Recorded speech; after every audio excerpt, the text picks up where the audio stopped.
Hey, good morning, everybody. Welcome to our live stream this morning. I'm Alex Randall Kittredge. I write the ARC Strategy newsletter here on Substack, helping knowledge workers and office workers build a durable career that transcends the corporate ladder in the post AI economy. I'm here this morning with Dennis Berry from Elite Hello. Leaders, Yeah. and we're here to talk about a little bit of a collaboration between our publications. We talk about similar things, but I think the title of this live stream is, mindset isn't enough, strategy isn't enough. Here's what actually works. And you know, some folks here might be familiar with this. There's a bit of an identity problem that folks nowadays encounter when their identity is so tied up in their work or in their career, and when that's tied to a single job or a single company, I think folks are more aware of this nowadays, but that can go away in a second. And, what does it actually take, both psychologically and strategically, to break that dependency on that validation or that corporate approval? Do you have any thoughts on that, Dennis? What it takes so I'm unclear on the question. So what it takes to, break out on your own uh and follow what your path or on. Yeah, I think that, but also, there's such a there's such an identity problem where, folks, I know earlier in my career, I so identified with my role and my company. And, that maybe that's a little bit, folks do that when they're more junior in their career. But what does it take to move beyond that identity problem where, you're identifying with your I'm with you. role and your company to one where, you're a little bit more independent? Yeah, I guess some of that comes with confidence and maturity. I think getting into alignment, being more comfortable with what it is you do and who you want to become. I Mhm. focus a lot on that in my work with people. It's a lot of focus and productivity um, stuff that I go over because I think we're all very unfocused. We're following a path that was designed, maybe or maybe not be have been designed for us. So I think that a lot of the problems come from uh, that we ended up working for a company. Maybe you did, or I did years ago, which is why I don't do that anymore. It wasn't the right path for me. And so I think, but my ex-wife, however, loved it. In fact, I Mm. talked about this yesterday. She loved the corporate lifestyle. She loved getting up at a certain time, getting dressed, sitting in traffic, like doing the whole system. And she climbed up and she was VP of tech companies and she was like into it. She loved it. And I didn't. So I think that's part of it. I think if you don't like the company, if you don't love it, if you're doing it for a paycheck, I think that's a problem. And that a lot of people get stuck in. It's a cool that the world shifted a little bit and there's more opportunity available now to do something other than that. Or it's okay. I think a lot of people stayed in roles for a really long time that made them miserable. And it's more acceptable now, I think, to move on after a year or 2 years or whatever. Yeah, well, I think, it gets down to that mindset versus strategy question. And I think I would love to unpack a little bit which one you think comes first. I think in reading your publication, you talk about the inner clarity and how that leads to outer results. Often talk about it in the opposite way. I talk about, structuring your portfolio career, getting your multiple revenue streams, create the conditions for the confidence to manifest itself. What do you think? I mean, it's almost like chicken or the egg. Which came first, the conditions for it or the mindset? That's a great question. I mean, I think it's different for everybody. I think it's also dependent on your circumstances early on. Um, some people just go right from school, maybe high school, right into corporate. Although it's hard. I don't know how old you are. I'm 54 years old. So, like, and 36 years ago when I graduated high school, which is kind of weird to say, but it was like the path. You go to college, you get a job. Like it was like everything was very um, predefined like that. Mhm. At least in my world, that's the way it worked. I think if you get into that and you start saving money and building portfolio, like if you start setting your life up the right way early on in your 20s and you can figure that out, I don't think a lot of people do now. I Yeah. think I think that age has pushed out quite a bit. I think there's a lot of people still living at home with their parents, and they're not they don't have that mindset yet to put all this stuff together you're talking about. So I don't know. It's tough. I mean, but like the work that I do, we always start, and I work with like all different types of people, early stage entrepreneurs and CEOs of really big companies. And we always start with the same thing. And I talked about this yesterday on the other Substack Live. It is your vision plan. So it sounds a little hokey, but it's really the place you have to start, is because when we wake up in the morning, there needs to be a purpose.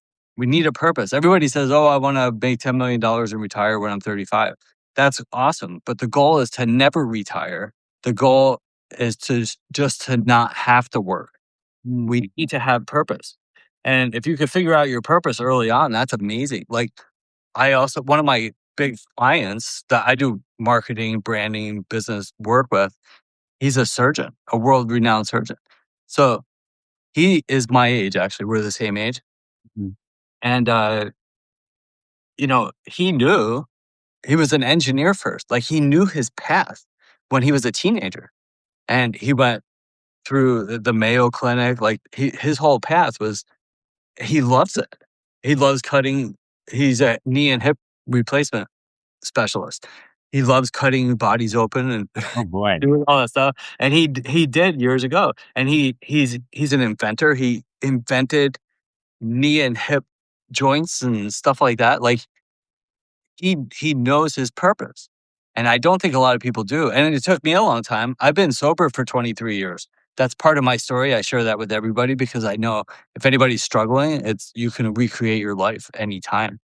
And I did not know my purpose. I was stoned and drunk living in mountains. I was a ski racer, ski bum party guy for years. I went to culinary school. I was a chef. I thought that was my purpose 30 years ago. So life ebbs and flows. I think if you find your purpose and you write down what it is I want to do, and then you start working towards that. And now if you're in a job that you hate and you're like, well, my goal is to make $10 million, and you're in this job that pays you $30,000, then you hate it and you dread waking up every day and you're in debt, then you have to change. Otherwise, you're not going to get to your goal. So it's really getting in alignment with who you are, what you want to do, and where you want to go. Well, that's a great point. And I think I actually had another live stream with another Substacker recently, and I was talking about the cognitive dissonance of burnout. And in my opinion, I've been there before where you're working in a job where it sort of maybe violates your values or doesn't align with your values. And it's that exact point. You're waking up every day, you're doing the thing, but inside it's like, oh, this is not, I don't agree with this internally. And it creates this really this tension in your body that you know I'm doing this thing outwardly, but I don't believe in it internally. And I think that's the most dangerous type of burnout. It's not just, oh, I'm super busy all the time, I'm burning out. It's I don't fundamentally believe in the values of the thing I'm doing day in and day out. That leads to that sort of existential dread you mentioned. The alarm clock goes off and you're like, oh boy, do I have to do this again today? Yeah. Well, and let's go back again to and that's a great explanation. And there's a billion people trapped in that, Mm, literally. And so the reason is because let's go back 20, 30, 50, 100 years. I mean, it was the life. Like, we don't have to live like everybody's complaining about life in the world and the wars and the politicians and all this stuff. You don't have to live here. You can go live in the forest. You don't have any laws or rules. But if you want safety, if you want water, if you want like paved roads and police protection, like if you want to live in society, these are some rules. And the rules hundreds or decades ago when we were building the Matrix, were um, they were I shouldn't say the rules. The path was you go to school, you meet somebody, you get married. Some people go to college, some people don't. You get a job and you stay in that job for 20 or Mhm. 30 years. There was a pension, you get a gold watch, and you pay your house off during that time. And then you have an asset or some equity or some sort of savings or whatever. And all that is gone. It's all over. Like you met somebody, the woman stayed home, cleaned the house, made babies, the husband went to work, and it was like that was life. It was like a structure. And it worked, Mm. kind of. Not everybody was really happy, but it did work. Like it built this system. And it's all gone. It's all over. It doesn't exist anymore. So I think that there's a lot of people stuck in that old system, and some people like it. And we need people who want to work in that Right. structure because there are, although with the AI and new technology, you could build companies, big companies, without thousands of people. But for the most part, we still need employees. Not everybody's meant to be an entrepreneur or a solopreneur, or whatever preneur you want to call it. So we need workers too. And that's fine. There's nothing wrong with that. My mother worked for the same lawyer for 33 years. She was like my ex. She liked getting up. She liked the regular paycheck, the insurance, the benefits. She liked the Mhm. structure, and that worked for her. It makes me sick to think about that structure. So I can't do it. And I think, but I will also add one more thing is that I did have some jobs in corporate, and I needed to have those jobs in order to get where I am today. Mm. So you need to work for a company to learn some skills, some sales, some business, some marketing, some accounting, whatever it is you're doing. There's a reason big businesses run that way because they need to. There's all the structures inside of a big business. They're inside of a little business too at a smaller scale. So if you can learn some of those things, it'll help you build whatever it is you're building. Well, I always argue, and I think this is becoming more and more true nowadays, that whether or not everyone is cut out to be an entrepreneur, and I agree with you. It's some people aren't. It's a different skill set. It's a different mindset. Whether or not you're cut out to be an entrepreneur, the world is sort of shifting in a way that everyone is being made to be an entrepreneur. So whether you like that or not, I think that that stable job, my grandfather, he retired after 30 years with one company, gold watch, pension, sounds great. But if you told that to someone who is Gen Z, they almost wouldn't believe you. They're like, "What do you mean? Didn't he get laid off? Like, what are you talking about? How did he survive for 30 years in one company?" Yeah. And so I think it's that societal shift that even if you want to be that you know stable worker, work for somewhere for a long time, it's almost not possible anymore because companies are, laying folks off every year or every quarter, depending on the industry. And, now with AI, I hate to be the one to talk about this, but, you know, some companies recently laid off 40% of their workforce. They said AI had something to do with it. Whether or not that's true, whether or not it was another reason and they're just saying it was AI, I think there's definitely we both write about this. There's definitely a human advantage in the world of AI. When AI can do the technical skills or it can do the analysis for you, I've spoken about this before. The real skill is the human skill. AI can't yet go into a room of executives and present a PowerPoint and sell it to them emotionally or with a hook. That's still a human skill. Who knows, with the robots, what that'll be like in 10 years. But, you know, uh, there's so much of the technical skill that can be done by AI, but that career moat, in my opinion, is the more human side of things, that interpersonal skill or that emotional intelligence that a machine just can't do yet. Yeah, I agree 100%. In fact, the surgeon who I was telling you about, um, he's kind of a punchy dude. He likes to punch back against the healthcare system, which is great. We get along really well because I like to do that too. And but Elon Musk said stuff like the the technology, the AI technology, will be better than human surgeons Oh, in 3 years. And they've been doing that for years. They've been doing open heart surgery and all types of medical operations with AI and robots for a long time, Mhm.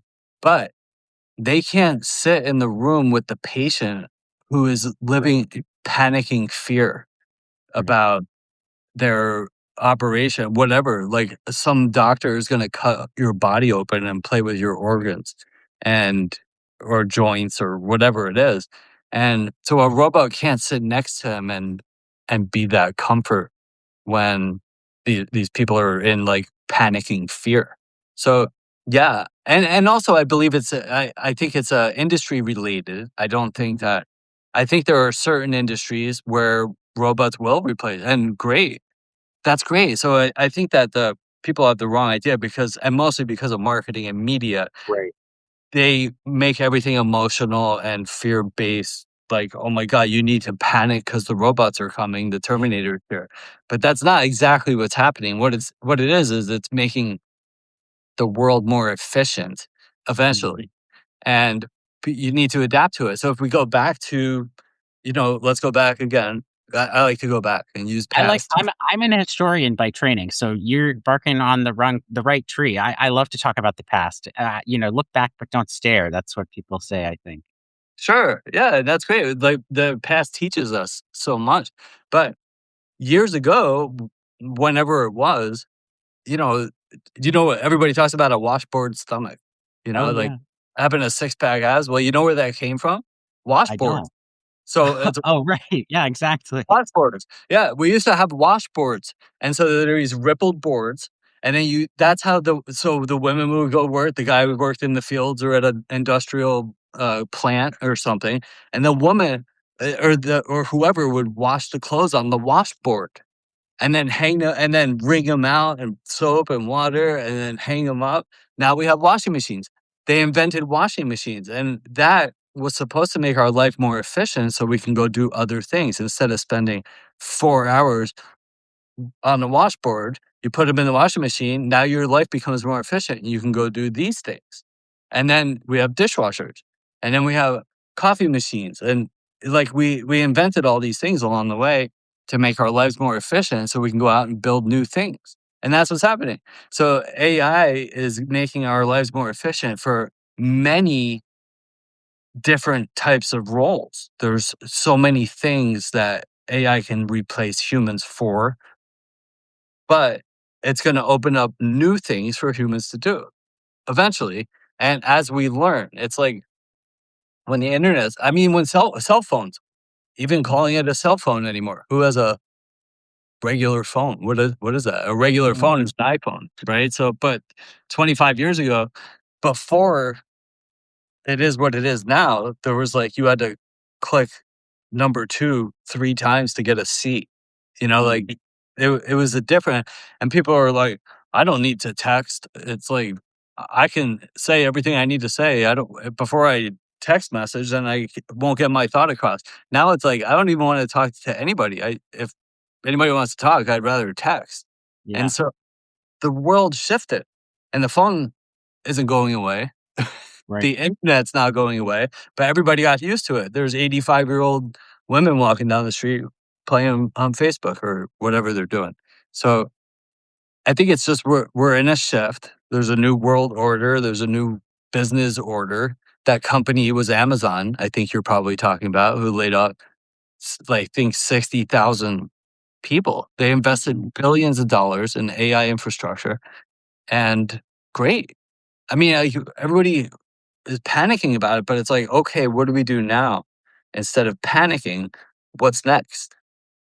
And I think that's a great segue. What is next? And I think, for folks on the call, I know your audience, you talk about, optimizing for elite leaders within systems. I talk about folks that are, leaving the system, creating their own infrastructure. I guess, what does success look like today for someone either building that career outside of the system or climbing that ladder? I honestly don't know. What are your thoughts on that? yeah, again, it's different path. Like, what's your skill set? What are your values and passions and dreams and wishes? And then getting in alignment with those. And I think when you talk about values, there's I like to, post this types of things all the time where I'll be like, the magic formula for success, right? It's action, consistency, persistence, resilience, and then at the end, patience. And Mm. the world is so AI automated, microwaved right now. Nobody knows what patience is. Everybody's looking at TikTok and Instagram reels and seeing these some seemingly famous, perfect lives going on, and they're like, I, I'm a loser, right? And Mm. so I think to answer your question, it's like there we have to like see who we are, what we want to do. It starts with the vision. Always write it down. Now the vision can change. Some Mm. people are like, "Hey, that vision plan, that's stupid," right? And it's like what it is a North Star. It's like I need a direction to start walking. And if I wake up in the morning and I don't have my North Star, if I don't even know what my goals, dreams, visions, and wishes are, then I get on and look at politics, or I put on Netflix, or watch it. Short form video is the death of all productivity. That's what we're doing right now. We're doing short form video. Yeah, it is. But what we're doing is providing I think critical thinking. We're Sure. we're we're actually talking this is like a productive conversation versus short form video that's designed to hijack your attention and keep you there for 4 hours. That's And true. so, you know, I think some people are well intentioned. They'll get on there and be like, "All right, maybe I can find out what I wanna do with my life." So I get on Instagram to look for that, which maybe isn't the best choice, but then 4 hours later, I'm watching giraffes play with kittens, and I'm like, "What just happened?" And it's a pattern, and while you're doing that, you order Uber Eats, and then put a video game on, and now we can't even do one thing at a time. I'm gonna put Netflix on too. And all of a sudden, I'm watching a 7 series thing, and a month goes by. And this is what's happening. And everybody's 50 pounds overweight and whatever. So you have to have a vision.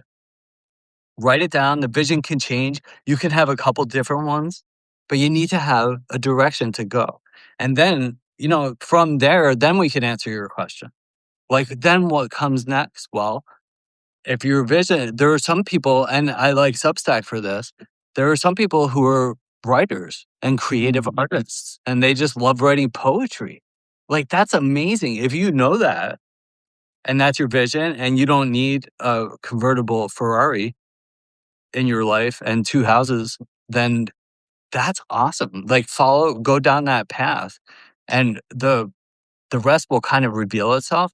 And if you're being patient and you continue moving forward, then sometimes the next thing reveals itself. Like, "Ooh, this is great. People are subscribing.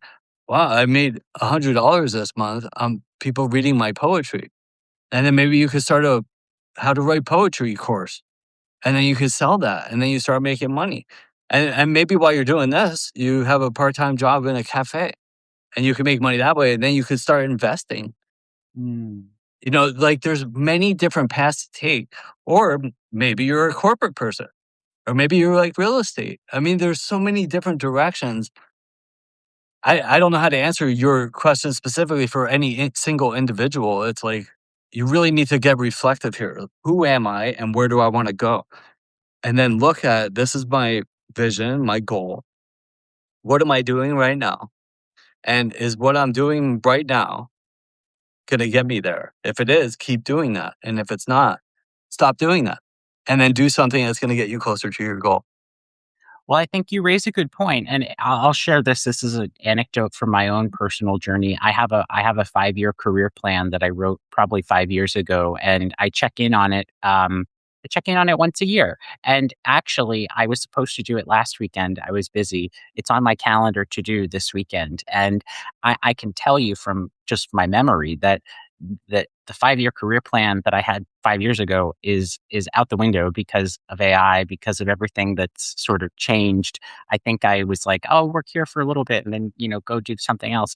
Well, that journey has been completely derailed. I love your idea or your suggestion that we need to put a vision board or a vision plan together. I think that ties into what I was doing with the career plan or the 5-year career plan.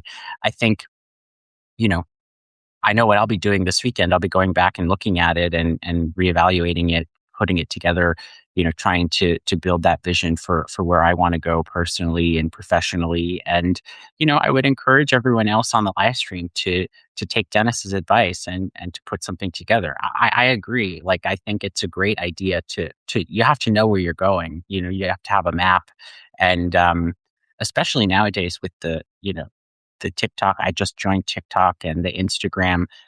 You can really get sucked down a vortex of different directions if you don't know who you are and where you're going. Yeah, totally. Yeah, and it's designed that way. And I think a lot of people that are stuck right now, which is a billion people, are literally stuck right now. It's not even our fault. Like Mm, they're the marketing, the short form video, all the social media networks or whatever networks you want to call them, they're designed to steal our attention. They know, like when you see I talk about this a lot, but when you see the little red dot, the notifications, oh yeah. that trips off, that's dopamine. It trips off the dopamine in your brain. And it says, somebody loves me and it gets exciting. And so they know that.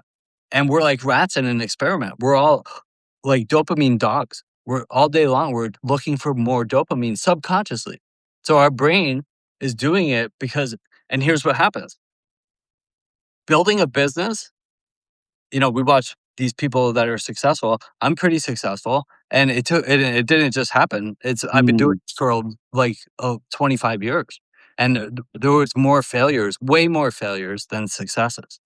But what happens is like we start working on something, and this is why I get into a lot of focus and productivity with my clients, and I'm happy to talk about that and show people here. We could do this another time if you want, but we say, "All right, this is my goal, my vision, my North Star, whatever you wanna call it." And then when we start that, there's a euphoria. There's mm, like we picture the end. "Oh, I'm gonna be sitting on the beach, drinking martinis, driving my convertible, and life is amazing." And then we have in order to get there, that's level 10, and we're at level 1. And right around level 2, it gets hard. yeah. And we realize that, whoa, like those martinis and that Ferrari is a little further away than I thought. And in order to get to level 2, some people make it to 3 or 4. We have to learn stuff. And we have to Mhm. we have to like think about this because I know you're a smart guy and you're pretty motivated, which is need to be a little motivated at least. It's like when you start working on something, it gets hard and we Mhm. have to find our way through it. But our brain, our subconscious mind, which runs 90% of everything we do, the conscious mind is the mind of intent that says, here's my to do list. I have to do all these things. And the subconscious mind says, let's look at Instagram reels Yeah. and do what the subconscious mind says because it's there just to keep us comfortable and safe. Like that's what the subconscious mind, our brains work for us, but it's actually against us. And so in order to like figure out, like for instance, Substack, it's not an intuitive platform to put together. It took Mm, me months to figure out. And I built this like nice website experience for elite leaders and investors newsletter. Those are my two newsletters. But it took me months of banging my head against the wall and yelling and screaming to figure out how to do all that, watching YouTube videos. And there were times I wanted to quit, but I had to force myself to sit there and figure it out. All the things like Jeff Bezos, you have to remember, like Amazon, do you know what he did? He went to a store and he bought a wooden door. oh And yeah, I've seen the picture. yeah, and he nailed 4 legs to it. He's like, "This is our desk." And he bootstrapped Amazon. So bootstrapping means that you start with nothing and you only use the money that comes in from the business to grow the business. Mm, And so he's known for keeping a lot of cash. And he's a really, really smart guy, but he didn't start out by owning, hundreds of billions of dollars worth of cloud-based systems and the biggest retail company in the world and put the United States Postal Service out of business. He started out by selling used books in his garage, and then he had to learn new things to keep getting to the next level. And most people don't want to learn new things. We're yeah. so distracted. If all you do is keep learning, like James Clear talks about the 1%.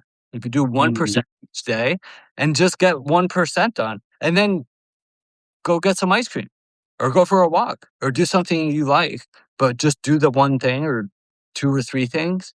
And if you keep doing that, you're gonna build a successful business.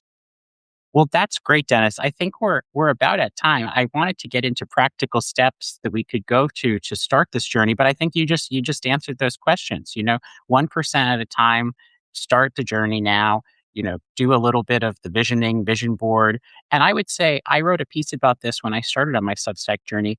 I personally have my iPad and my iPhone in black and white. You can change the settings to grayscale, and let me tell you, the little box becomes much less interesting when it's in grayscale. It's that dopamine hit from the notification. It goes back to our hunter gatherer days, looking for berries in the bushes. When you find a berry, you're excited, and I would recommend to everyone to, you know, at least try putting your phone in grayscale or putting your device in grayscale. It really does make it much less interesting. I think you'll be astounded how much easier it is to put down and put away. Yeah, I've had all notifications on my phone have been off for about 4 years if I'm thinking right. I think it was 2022. I turned all of them off. Everything. Every notification is off on my phone, and it'll kill you. It'll keep you stuck exactly where you are. And if you're happy where you are, that's fine. But if you want to move, like sit down, whatever you focus on, sit down and do that one thing. Like every time a notification goes off or you start pinging around and check your email because something's hard. If you just get through that one thing, it might take 5 minutes. Or you could spend 5 hours, like, checking email, check Instagram, see how many likes I have on my Substack notes and do this and that, and at the end of the day, you feel like you got punched in the head and you got nothing done. Because we can't work that way. So just keep focusing and you'll get where you wanna go. That's a great point to end on. Thank you, Dennis. This has been great. Thanks everyone for joining our live stream today. Again, I'm Alex Randall Kittredge. I write the ARC Strategy newsletter here on Substack, helping office workers and knowledge workers build a durable career in the post AI economy. I was joined by Dennis Berry from the Elite Leaders newsletter podcast. Thanks everybody for joining. Hope to see you again soon. Bye, everybody.